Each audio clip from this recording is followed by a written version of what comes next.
For decades, if you walked into an American garage, you'd find Craftsman. They were the default tool brand for generations of builders and mechanics, and there was a good reason for that. People held on to their wrenches and pliers because they were built to a permanent standard, proudly stamped with Made in the USA. When the collapse of Sears hit, it took the Craftsman brand reputation down with it. That fallout left a lingering bias. Today, the common assumption is that the logo is just a trademark slapped onto cheap plastic. It creates a heavy nostalgia tax. We hold on to the memory of what the brand used to be so tightly that it becomes difficult to objectively judge the actual tools sitting on the shelves today. The reality is, Stanley Black & Decker bought the brand to revive it for the modern market. That leaves us with a very practical question. Is the modern Craftsman V20 line a viable battery platform for your garage? Or is it just a waste of your hard-earned money? To answer that, we have to establish a fair baseline.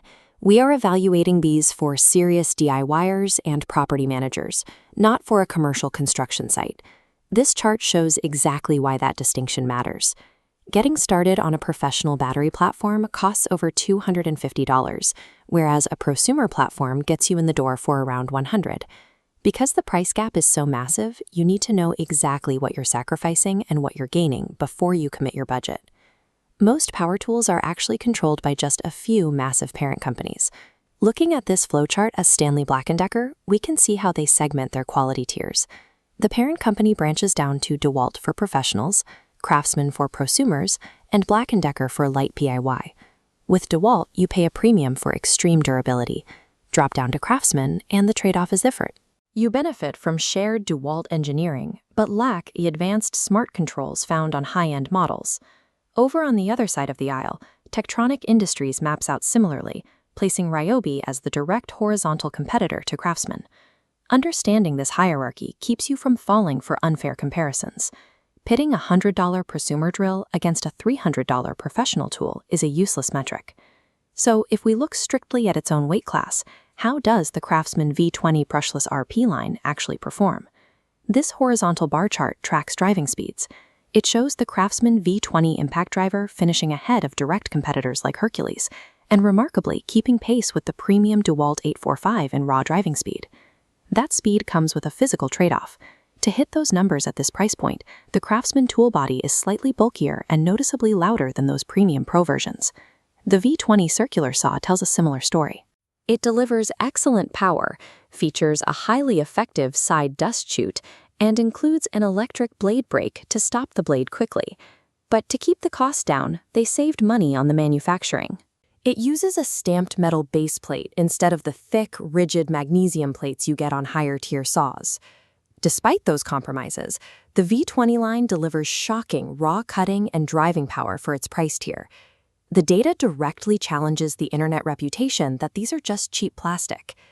When you're outfitting a new garage workshop on a budget, your ultimate decision usually comes down to Craftsman V20 versus the Ryobi One Plus system. Ryobi has a massive market advantage, an unbeatable ecosystem. They offer over 200 specialty tools running on the exact same battery. Ryobi achieves that compatibility by sticking to their legacy stem-style battery. Because that stem has to fit inside the tool, the handles are notoriously thick and ergonomically clunky. This schematic illustrates the difference. Craftsman uses a modern slide-style battery that mounts on the bottom. This allows for significantly slimmer, more comfortable handle ergonomics. The sacrifice you make with Craftsman is a much narrower tool ecosystem. You won't find the hyper-specific niche gadgets that Ryobi pumps out. This rivalry forces a clear choice. Prioritize endless tool variety or superior grip comfort and a lighter bare tool. We also have to look at the traditional hand tools and mechanic sets that made Craftsman a household name in the first place. If you grab their modern 298-piece mechanic set, the sockets and wrenches remain highly capable for what you pay.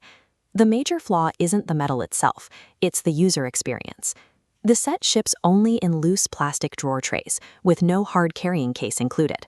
The metal quality is perfectly fine for weekend wrenching, but the lack of mobile packaging makes dragging your tools out to the driveway frustrating.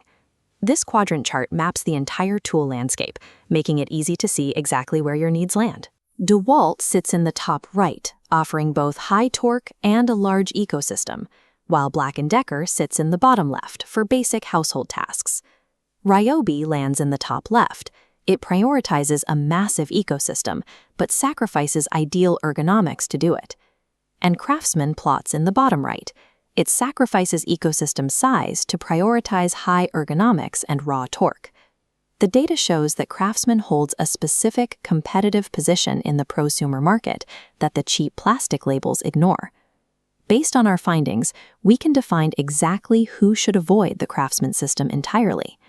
If you are a full-time commercial tradesperson, you must stick to the rugged durability of DeWalt or Milwaukee.